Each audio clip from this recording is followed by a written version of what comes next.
We'll just finish getting the YouTube set up.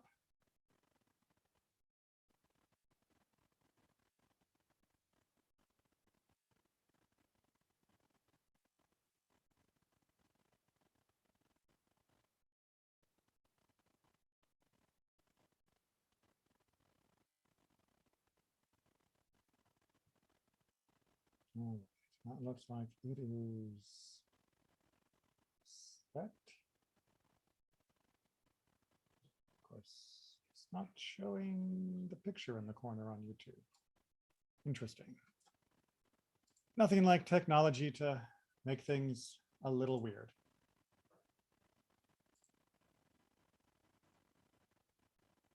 All right, we'll just give it another minute or two for late arrivals. Steve, good to see you.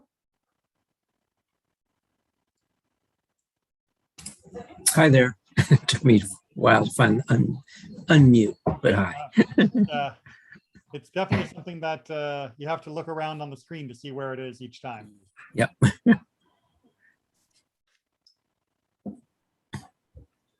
All right. Let me just. Rabbi, is your volume low? I don't know. Does it sound quiet? Yeah, everyone else is talking louder than you. Well, I can't have that. Let's see. How's that? Yes, that's better. Thanks. Thank you for letting me know. I never know how I sound until I listen to the recording later. There's I have to go into the settings before it'll show me the volume meter. It doesn't display on screen.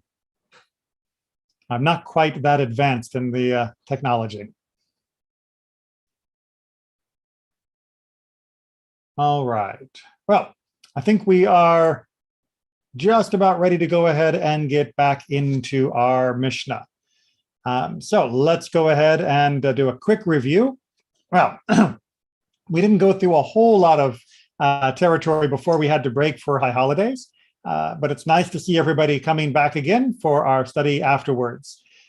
We are in Keritot, which if you were there or saw the first few videos, you'll know is officially about the topic of things that are susceptible to karet. Karet is the punishment, meaning spiritual excision, being cut off, if you will, from God. And it's a very limited type of punishment for a particular set of transgressions. But if you saw the first few videos, you'll know that this section of Mishnah covers a much wider range of topics than just that. That is a sort of broad topic heading, but as is common in Mishnah and even more so in the Talmud, they go off on many different tangents. As long as we're talking about X, let's talk about Y and Z. For some people, that can be very frustrating. For other people, it's freeing to realize that a question or a topic in one section will lead to questions and topics in others. If you want it to be very tightly controlled and organized, and A follows A, or A goes to B and B goes to C and A prime comes right after A, then you should go read the Mishnah Torah written by Rambam. He is much more methodical. The Mishnah was not designed to be methodical. It was designed to be a collection of the teaching notes and a memorization aid. So again, I apologize if it looks like the topic jumps around. On the other hand, I celebrate because the topic jumps around. And that means that no matter what you may think of the title topic, there is likely to be something of interest as we go through and bounce from tangential topics to others. Because, well, everything in Judaism is connected to everything else. So it's not surprising that we end up with a lot of variety in any given evening study. With that as a little reminder, as well as just a bit of a lesson about how the Mishnah is put together, let's go ahead and begin. We are in Mishnah Keritot, as I mentioned, and we are picking up at chapter 2, Mishnah number 1. This was the one I didn't want to start before high holidays because we need to know Mishnah 1 to get into Mishnah 2. And if we'd done Mishnah 1 before high holidays, well, it would have been an ancient memory by the time we got back to the rest of it. So there are 4 individuals whose halachic status is defined as lacking atonement, kapara, which means they have been in a state of ritual impurity and underwent rituals to purify themselves, but since they have not yet brought the requisite atonement offerings to complete the purification process, they may not partake of sacrificial meat. All right. I just want to point out again the difference between the translation and the interpretation. The translation is the bold text, and that is just the first 3 words of the actual Mishnah. The rest of the sentence is the interpretation to try and stitch together what's going on here. And even that is perhaps not very clear, because if you're not very familiar with many of the ins and outs of how purity and the temple service interact, it might be hard to follow the thread. So let me just give a little bit of information, and then we'll go into the particulars, which hopefully will make it even clearer. So in general, a person that is in a state of ritual impurity has to go through a set of rituals, most important of which is immersion, before they can then partake of things that are ritually pure. And the most ritually pure things that exist are the offerings that were made in the Temple of Jerusalem. So, in general, a person who was ritually impure would purify themselves, and after that, they would then be able to eat things that were ritually pure. These 4 individuals are people who became ritually impure, and we'll see the reasons why as we go through. But even though they have done the ritual purification rituals, most importantly immersion, as well as usually a time delay, they cannot yet eat from sacrificial food until they have actually done a proper sacrifice. That's what's being defined here as kapara, as being the special sacrifice that would finalize their ritual purification. So let's see who these 4 are. And this is one category. And then we're going to, while talking about groups of 4, talk about another group of 4, which are different. Okay? And that is, there are also 4 individuals who bring an offering for an intentional transgression in the same manner as they do for an unwitting transgression. So this is topic number 2. And topic number 2 is a group of 4 other people who, when they commit particular transgressions, the 4 that will be listed eventually, if they do it on purpose or if they do it on accident, they have to bring the same offering. Now, that's unusual because usually if you commit a transgression by accident, if you didn't know it was Shabbat, for example, and you do something on Shabbat that you're not supposed to, you have to bring an accidental offering, this unwitting style of offering.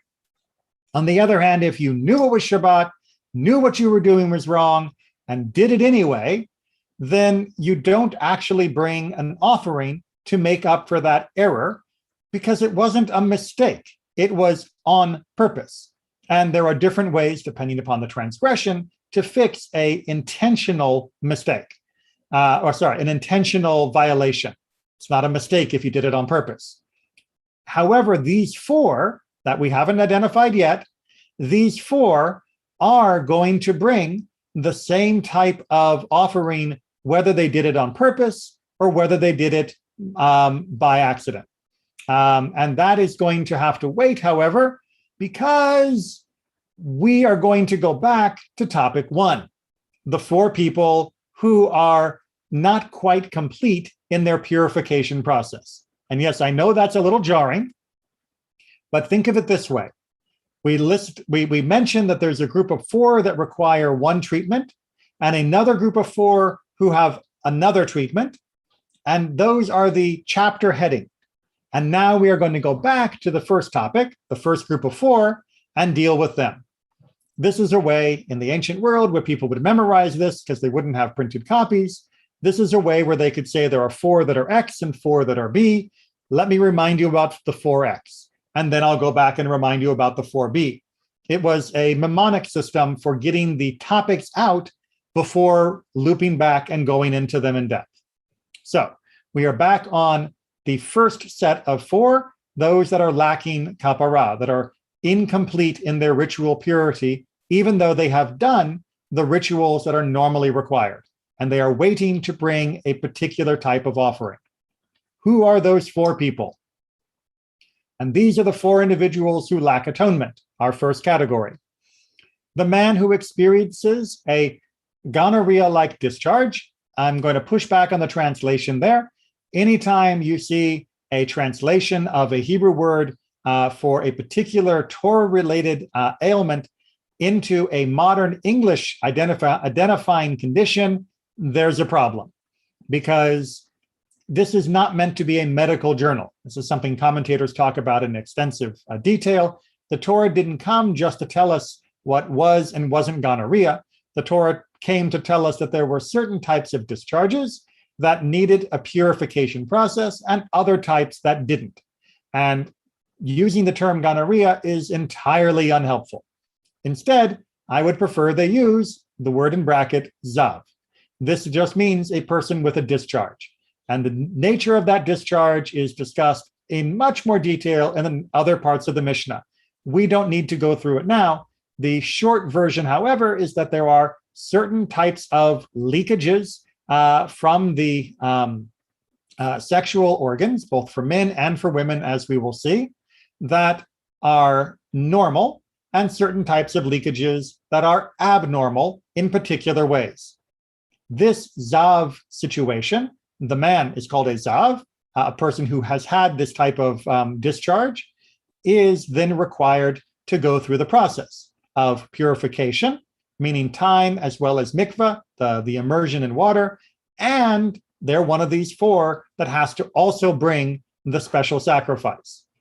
Likewise, the woman who experiences a discharge of uterine blood after her menstrual period, which again is a very long way of not quite describing the actual situation, she is known as a zava. She too will go through a period of purification and mikvah, and then have to bring the offering.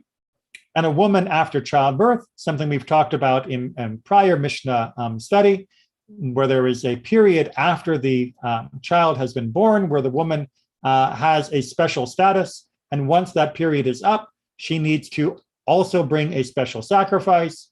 And the leper, again, it should be the Metzora, the person who is suffering from the condition known as Sara'at. This has been erroneously attributed to leprosy. That is not a helpful translation and has led to much suffering in the world when it got out of hand and beyond our control, and other groups and religions began to misapply these particular rules. So it's better left as the word sarat or mitzora for the person. In all 4 of these cases, although the individual has completed all of the other steps of purification process, the process is not complete until the atonement offering has been brought. And that means that they are not able to eat anything else that came from the temple. Even though they are pure by every other measure, they still have to wait for the sacrifice before that can be done. Okay, questions so far before we get to an alternative opinion? I know this may not have been the topic you came here to discuss, but this is the one we've got. All right. Rabbi Eliezer ben Yaakov says he's going to further add to this list. A convert also lacks atonement, even after he has been circumcised and immersed in the ritual bath, until the priest sprinkles the blood of his offering on the altar on his behalf. Now, let's make sure we understand what he means, because unlike the term zav and zava and leper or mitzora, our translator here didn't bother trying to render better the idea that atonement is talking not about a sin atonement per se, but is talking about the final step of becoming ritually pure. What Rabbi Eliezer ben Yaakov is saying is that a convert has to bring a sacrifice after the conversion. This is something that is still technically on the books in the modern world, but no convert can actually do so because the temple doesn't exist. And that is generally not a problem. They are, if the temple is rebuilt tomorrow, then there are many people who converted who will have a chance to fulfill this. But in the meantime, they have not, and that's not considered detrimental. And their status as being a convert is 100% the same, whether they have offered it or not.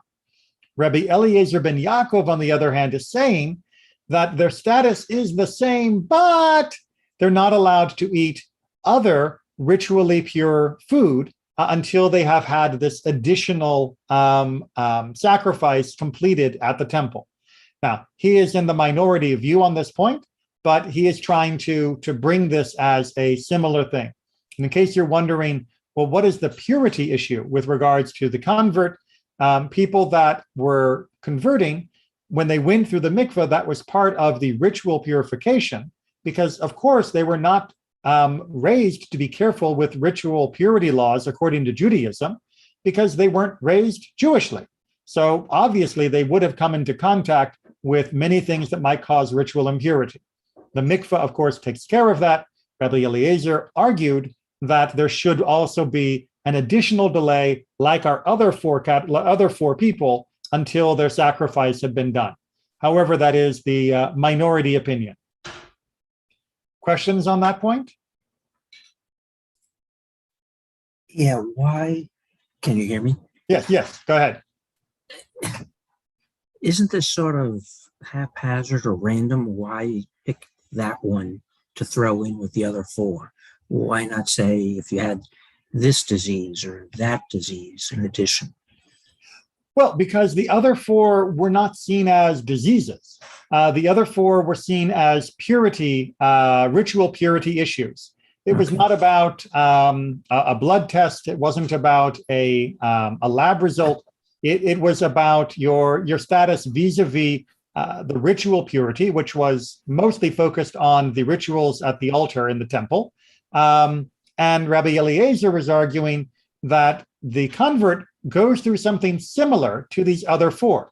These other four also have a period of time, they have a period of immersion, and then they have a sacrifice that is required before that is all done. And Rabbi Eliezer says, you know what, that reminds me. Somebody who converts, they too will go through a period where they will immerse, and there will be a sacrifice that will complete the whole process. Maybe that means they too cannot eat from other ritually pure food until that sacrifice has been finished. So he is looking for a comparison between the convert and the other four, but his comparison is just they all share the immersion and sacrifice pattern. It's just the other rabbis disagree with the idea that that is the same type of structure. So he is not part of that same category of four, because what he is doing is essentially a different type of ritual, even though it shares a lot of superficial similarity. Does that make some sense? Yes, thank you. And thank you again for letting me remind people that the categories of Zav, Zava, the woman after childbirth, and the Mitzora are not about illnesses. And it's not about a health code. That it is perfectly possible to be absolutely deathly ill and horribly contagious and be ritually pure. And it is possible to be healthy as an ox without a single virus or bacteria or anything near your body and be ritually impure. The two are not correlated at all in Jewish law. And that's one of the reasons why using the term leper or gonorrhea is so problematic in my mind, because in English, those words have very strong medical definitions. Yes, Aaron. Hey, Rabbi, have they, what is the purpose of pure and impure? Because my understanding from what I've read on it, they correlate it with life and death. Obviously, a dead body, which is the most correlated to death, is the most impure object, and living water is, which is most correlated to life, what sustains life, is what cures you of the impure object most of the time. But these in-between things, I've never actually really understand why they're pure and impure. So that's a whole nother course of discussion, because there isn't a single explanation for all of them. Right? Pure and impure is essentially a practical matter of whether or not a person can participate in the altar rituals in Jerusalem. However, the underlying philosophy, psychology, feeling, spirituality of the different types of ritual impurity is something that is a little bit more complicated.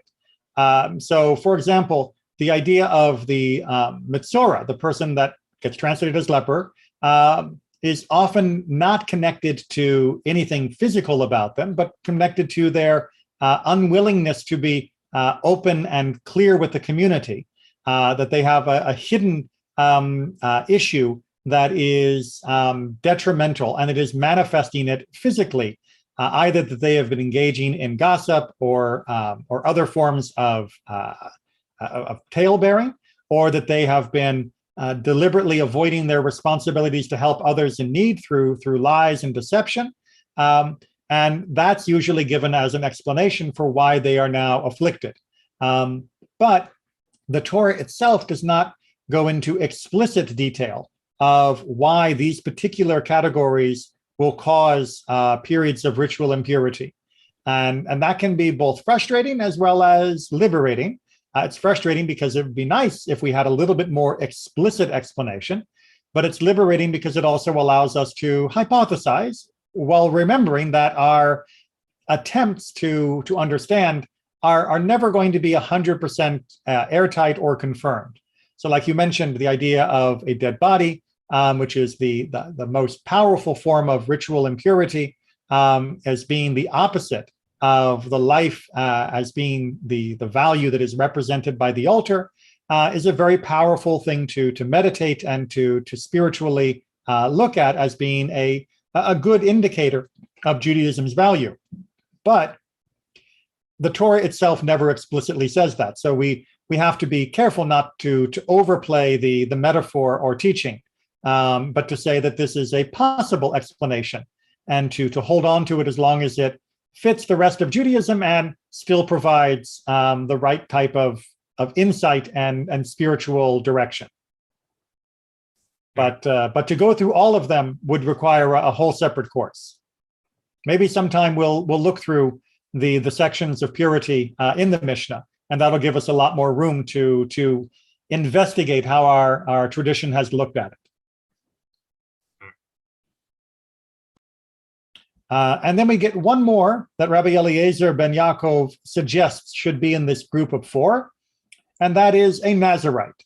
A Nazarite also lacks atonement with regard to his permission for drinking wine and cutting his hair, and his exposure to ritual impurity imparted by a corpse until his offerings are sacrificed.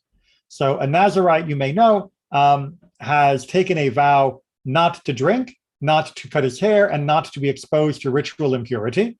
If he becomes ritually impure or cuts his hair or drinks, then he has to bring a sacrifice in response to that.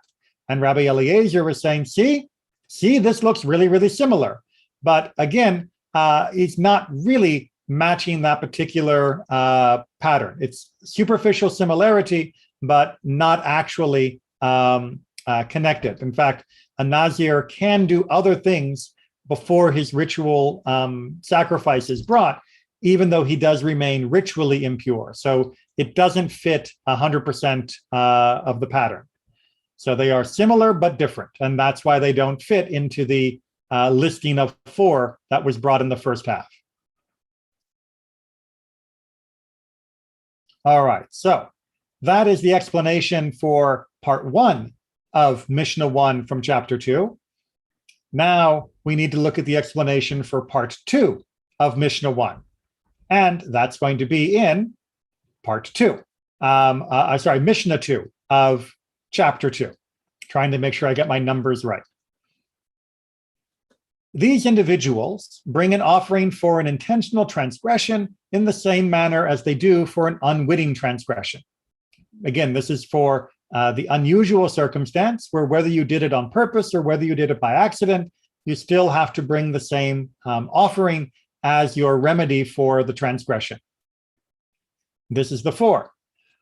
one who engages in intercourse with an espoused, betrothed, which remember is more than just the engagement in modern English, but an actual halfway to being married maidservant, who is liable to bring a guilt offering.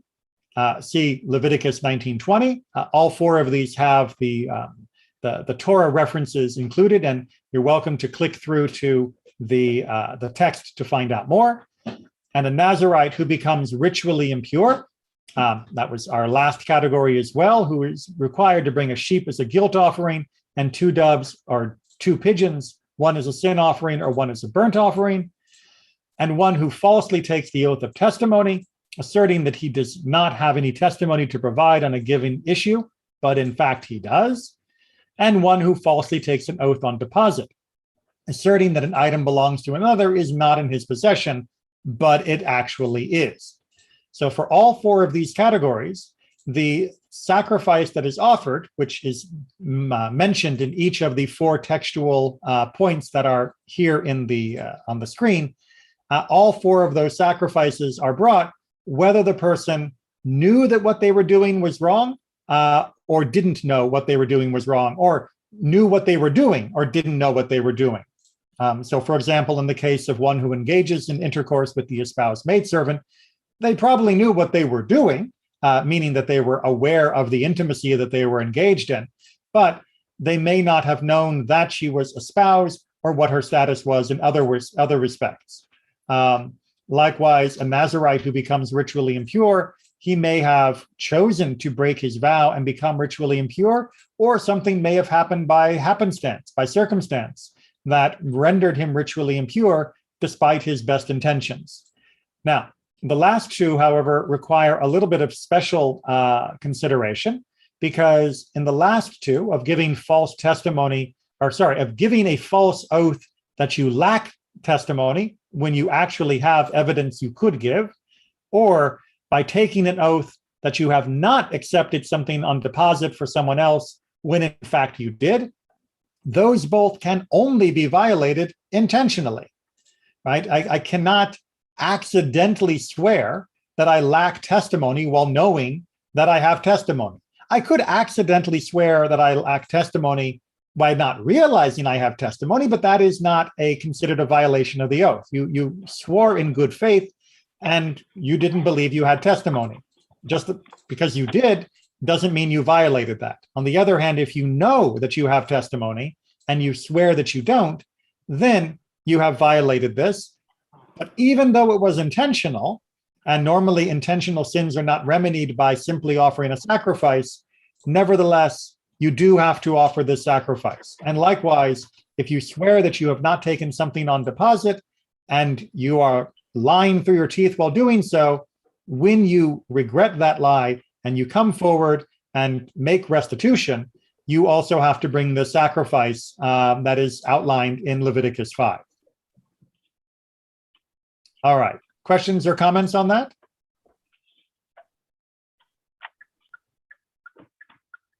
Sure. Do you know how come they put those last 2 in,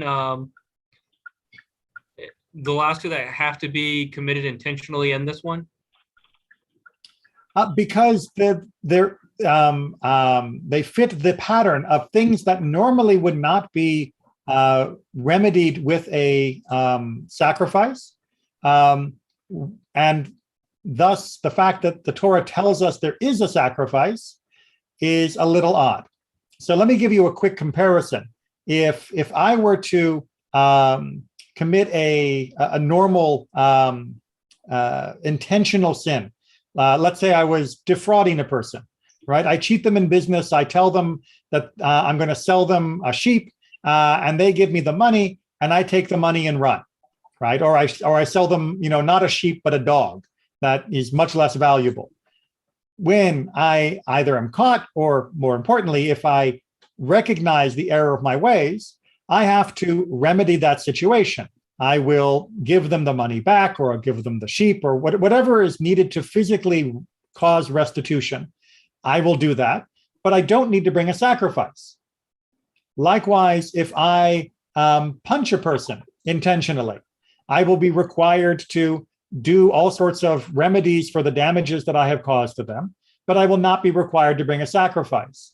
If I violate other crimes, such as willfully and intentionally eating things that are non-kosher, and do so in a very deliberate, very clear way, if all the evidence is provided that indeed this is a full violation that was intentional, knowledge, full knowledge, willing, et cetera, I will be flogged for what I did, but I will not bring a sacrifice. So generally speaking, if I intentionally do something, I don't fix that problem by bringing a sacrifice. But for these last two, in Leviticus 5, that is what the Torah says needs to be done, in addition to actually providing the correct testimony and returning the borrowed object. So that sets them into the same category as the first two, where, again, it's unusual that the Torah treats the intentional or accidental violation of these two mitzvot as being remedied by the same type of sacrifice. So that's why they are lumped together in Mishnah 2. Rabbi, is there any commentary that talks about maybe for the first two that you should have known? Like if you didn't know, you should have known? Because it looks like they say an espoused maidservant, and I guess you should be familiar enough with the maidservant to know if they're married or not. That actually gets a lot more complicated of exactly what her status is. So we may want to hold off on going down that particular one in too much detail, but it's definitely possible to be both accidental or intentional. Likewise, the Nazarite is the most clear example of, a Nazarite could be minding his own business, sitting in the cafe, and suddenly the guy next to him has a heart attack and, grabs him as he falls down dead. Well, the Nazarite is now ritually impure, and he has to still bring an offering, even though it was an accident. On the other hand, the Nazarite could voluntarily walk into a funeral home and, start touching all the bodies. That's clearly intentional, but the offering that he will bring would be the same for what he did. It's still going to be the sacrifice for having become ritually impure while under that vow. So it's not just a case of you ought to have known better. There are definitely ways that even with the best of intentions, you could certainly still run afoul of that one. And the fact that you need the Torah quotes is one way that the rabbis are pointing out that you would not necessarily logically deduce the rulings for all four of these. You might have thought otherwise, but the Torah describes them each in their own particular language in a way that highlights the need for these sacrifices, whether it was done intentionally or unintentionally. In fact, if you go to the Talmud on this section, it will go through the midrashic breakdown of what it was about each of the sentences that specifically highlights the needs for the sacrifices, whether it was intentional or unintentional. So the Gemara does a little more work on that, and you're welcome to read through that if you want to see more of the textual logic of why the rabbis say the Torah is making this clear. But really, it's fairly clear when you read through the 4 chapters, or 4 sections, I should say, because 2 of them share the same chapter. Was that another question or comment? Thought I heard something on the connection. Okay. I'll have a follow-up question there. Please. Is there anything to do with the Nazarite, though? Because it's a vow. When you make the vow, they want you to be extra sure that you can keep it. Because that's kind of interesting. I was wondering about this. Part of like the debt, like somebody next to you falling dead, they expect you to keep a vow when some of the stuff is beyond your control, like, your roommate falling dead or something. Yeah, that is absolutely right, which is one reason why the rabbis strongly discourage people from taking Nazarite vows. This is not held up as being a vow that should be routinely entered into. The rabbis were often suspicious, or at least treated with a little suspect, people who would seek to take on additional Torah obligations that were unnecessary. Sort of, well, what is it that you're trying to accomplish by taking on the Nazarite vow? Because you are opening yourself up to the opportunity for possible violations of that vow that may be beyond your control, exactly as you said. And since choosing the vow was in your control, you are responsible for when it goes out of control. But maybe you should think twice before you actually choose to do that. It's not something that should be entered into casually. But if you do, then yes, you are responsible either way. And Rabbi, not to beat on a dead horse, is there any follow-up commentary on Samson? Because he obviously didn't choose to be a Nazarite, and he obviously violated it on a regular basis. What, by killing people? Yeah, he was surrounded by dead people of his own making, and drinking wine. And his drinking was not also was not great. And he also ate honey that was inside the body of a lion. So yeah, he was not a good example of being a Nazarite. Now, Samson is a trying to think of how best to put this.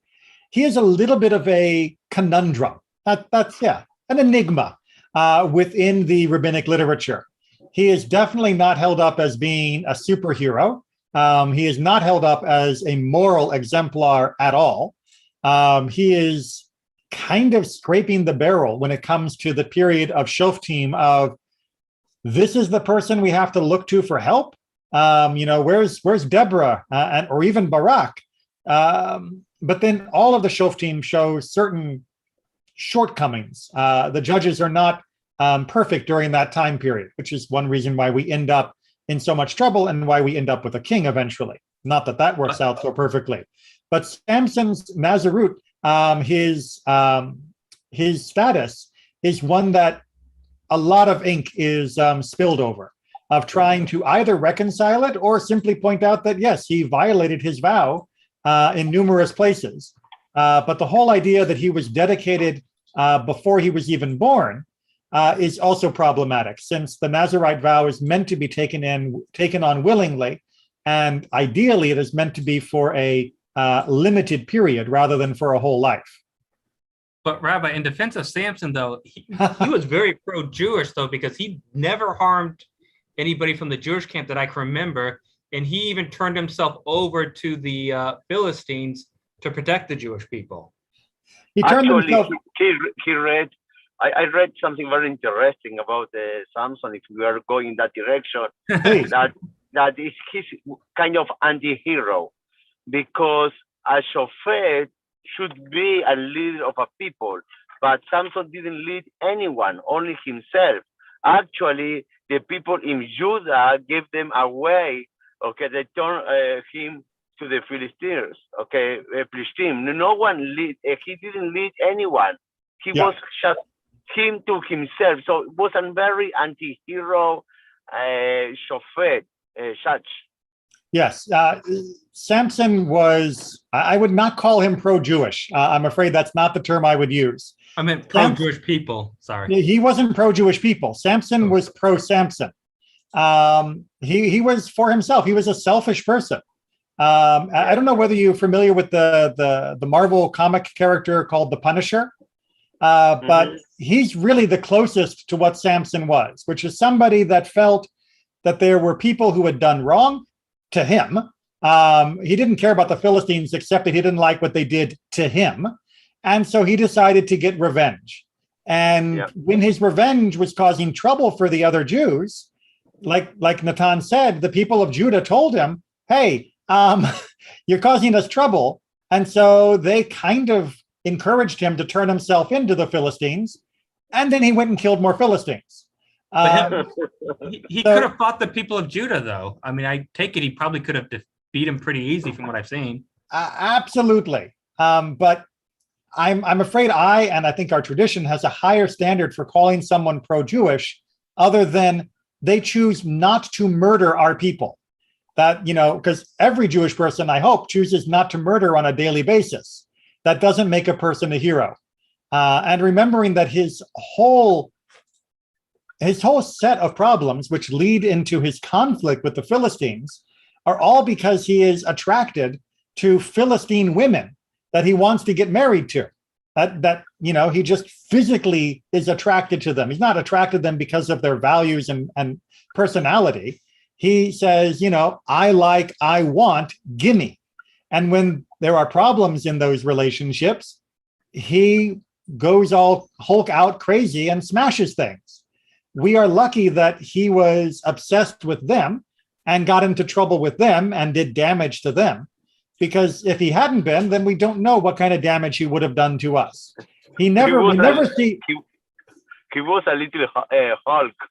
Yes, we never see him sit down and say, you know what, I love the Israelite people. I want to defend the Israelite people. We only see him acting out of anger and vengeance for himself.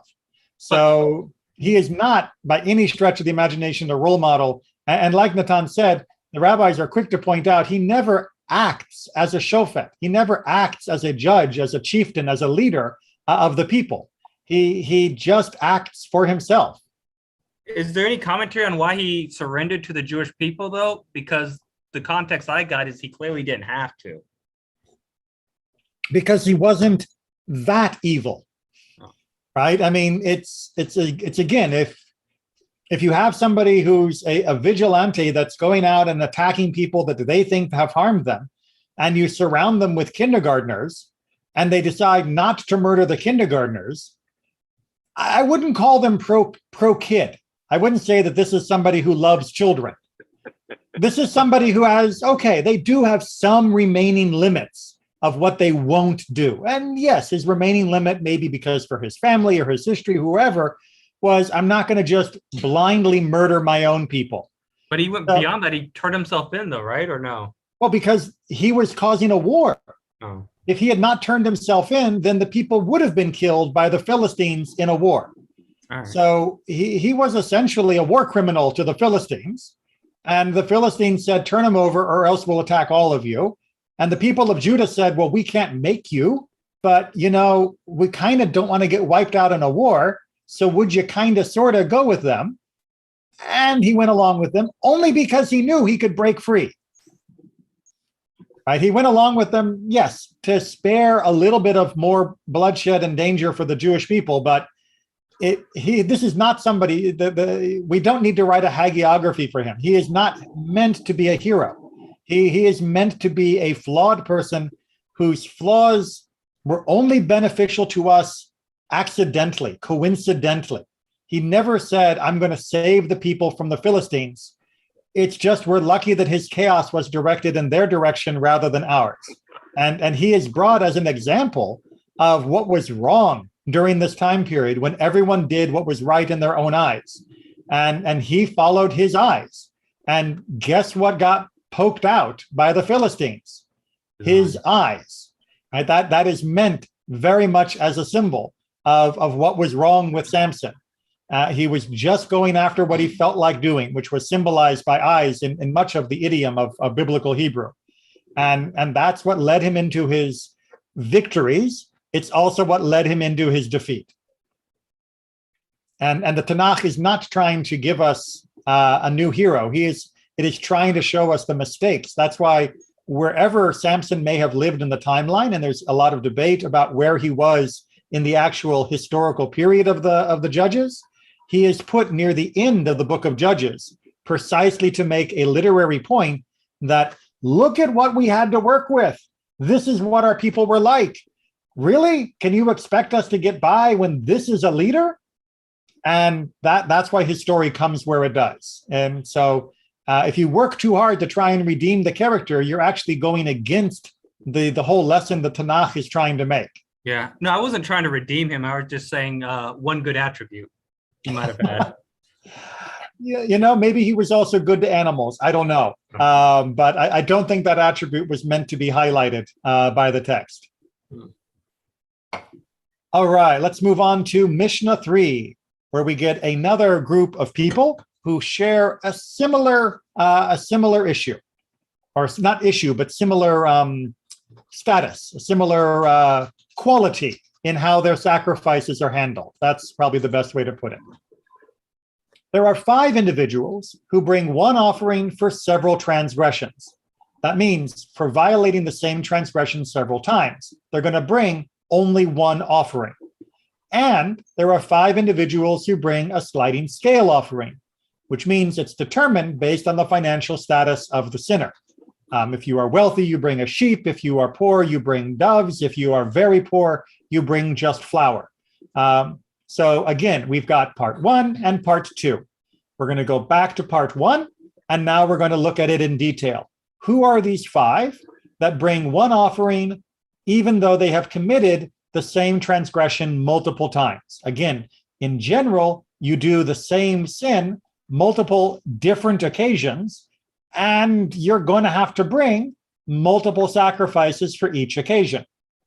Here, however, multiple transgressions of the same type, you're going to bring just one offering. And what are those 5? These are the 5 individuals who bring one offering for several transgressions. First, one who engages in several acts of intercourse with an espoused maidservant, which is what we were talking about in the last Mishnah.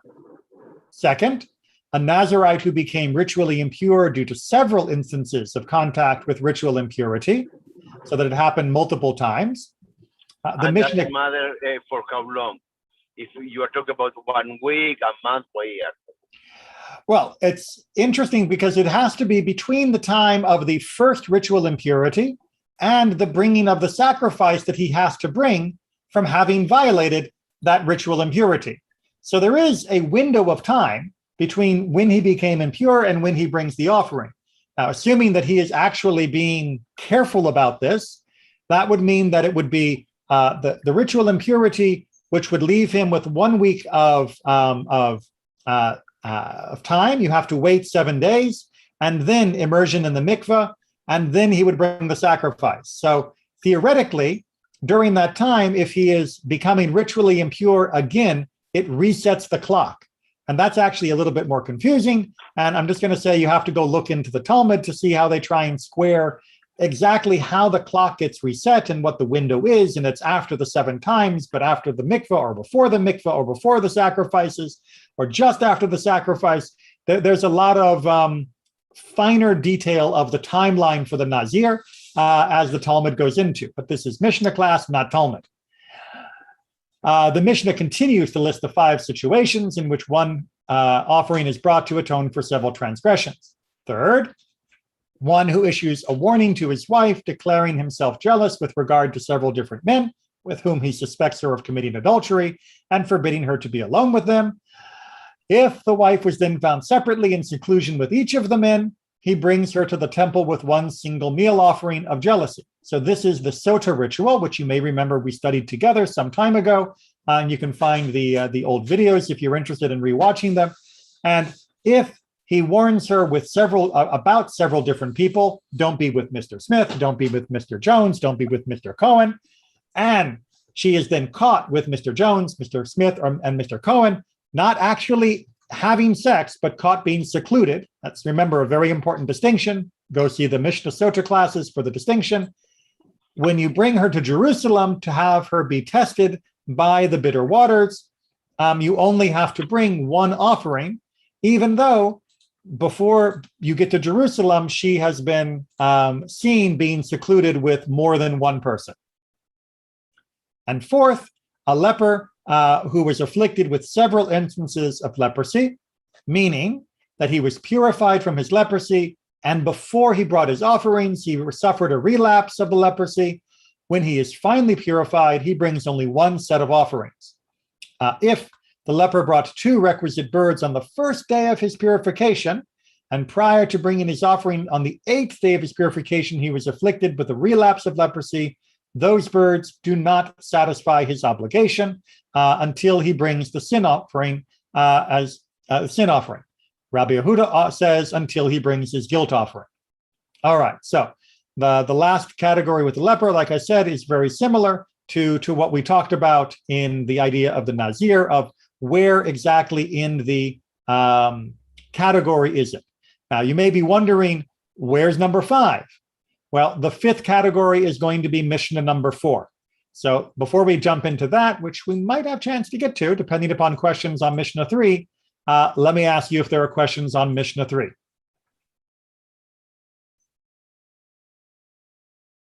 All right, either I explained that really well, or it's just too confusing to even ask a question about. Okay, so Mishnah 4. Mishnah 4 is going to continue this category of one transgression, or indeed one obligation for an offering, that is, or one type of offering for a type of obligation which you're able to bring for multiple instances. I'm trying to structure that a bit because we're going to see something that isn't really a sin, but still requires an offering. The Mishnah continues with the last of the 5 situations in which one offering is brought to atone for several transgressions.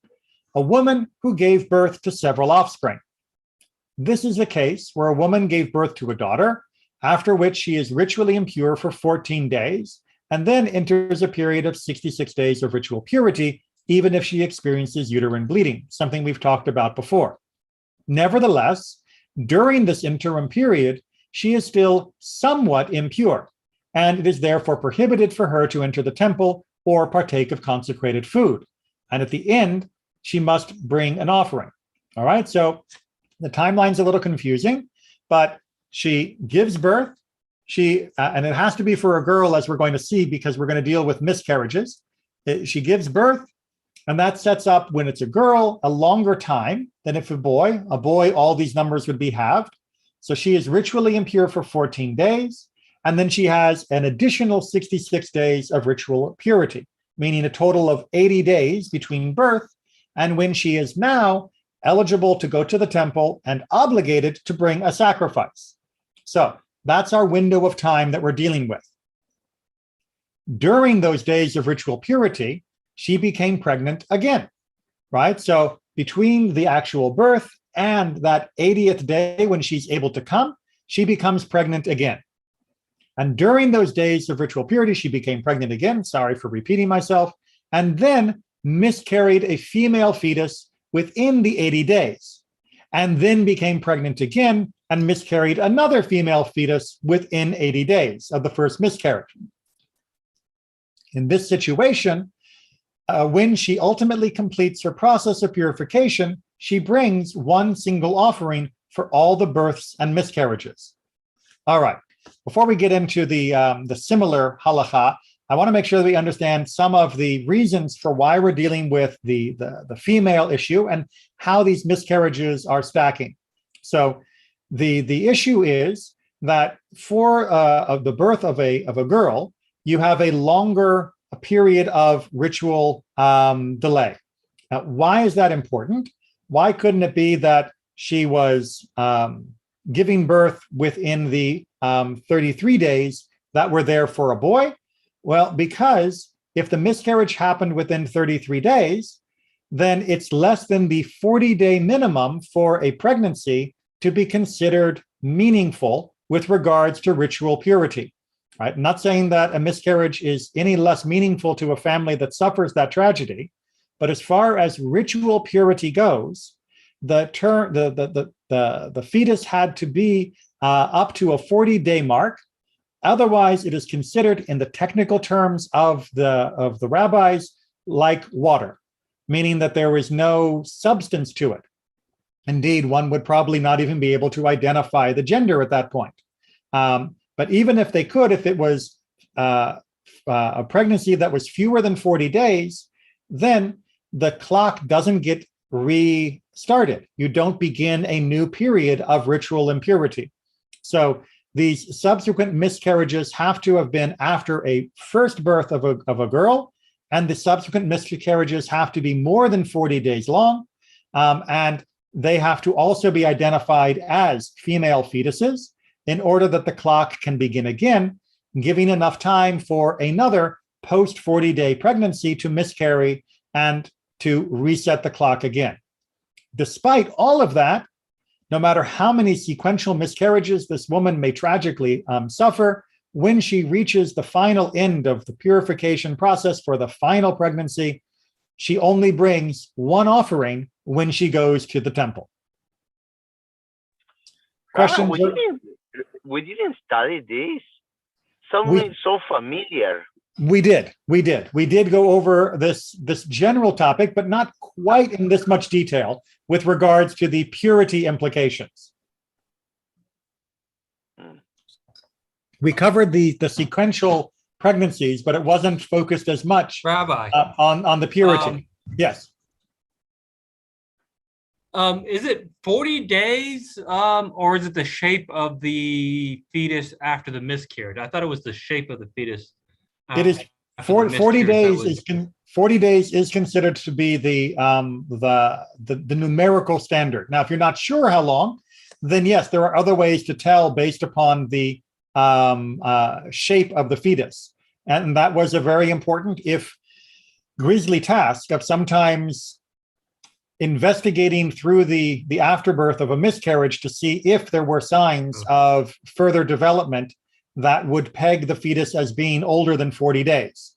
But 40 days was the benchmark that was considered to be the difference between water and an actual fetus that would then be considered a birth enough to begin the ritual purification process as outlined here and as outlined in the Torah in Parashat Tazria. And yes, this is one of the texts which people will debate endlessly under the modern and unhelpful rubric of pro-life and pro-choice, of trying to see whether this is giving us clues with regards to abortion. I'll just finish in the last few minutes with a non-extensive or exhaustive discussion of this, but I just want to point out again, especially because the topic of abortion has come back into the news most recently with cases in Texas, that Judaism's treatment of abortion does not map easily onto the modern American political spectrum of pro-choice and pro-life. Judaism believes that there are some circumstances where an abortion can happen right up until the very end, and when Judaism believes it's appropriate, it doesn't matter how viable the fetus it is, it doesn't matter whether it's first, second, or third trimester. There's even the potential for what in modern parlance might be called a partial birth abortion, although not exactly as that's usually described. There are definitely circumstances where Judaism says such an abortion is the correct and obligated action to take. On the other hand, Judaism doesn't say, just because it's fewer than 40 days, that a person should wantonly, as if such a thing might happen, have an abortion without having strongly looked into whether it should or shouldn't be aborted. The specific age of the fetus is not exactly a benchmark which would map onto the American political landscape. And that, I hope, frustrates everybody, because the concept of abortion should be a lot more nuanced than just putting two words together with a hyphen and slapping it on a button. And it should be dealt with a lot more sensitivity and gradation and granularity for the situation that is at hand for each and every case. Unfortunately, that doesn't make for good sound bites. Unfortunately, that doesn't make for good fundraising, and it doesn't make for good placards, buttons, and bumper stickers. But such is the landscape that we deal with. At some point in the future, I think I would like to put together a much more extensive and exhaustive look at the different texts that regard abortion in Jewish law, but we're definitely not going to be covering that tonight. But I just wanted to make sure that people didn't leap on this text for one purpose or another to try and make their point in the American political debate. Questions or comments before we wrap it up for tonight? And we'll have to pick up at the second half of Mishnah 4 next week.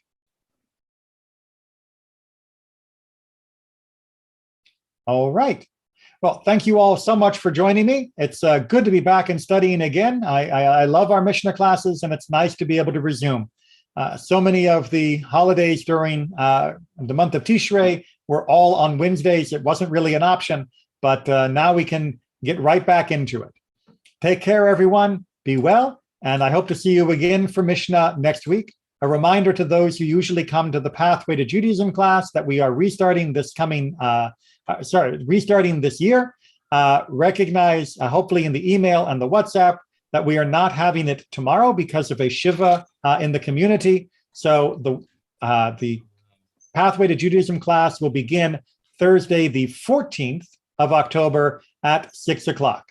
And take care, everyone, and see you all soon, I hope. Bye.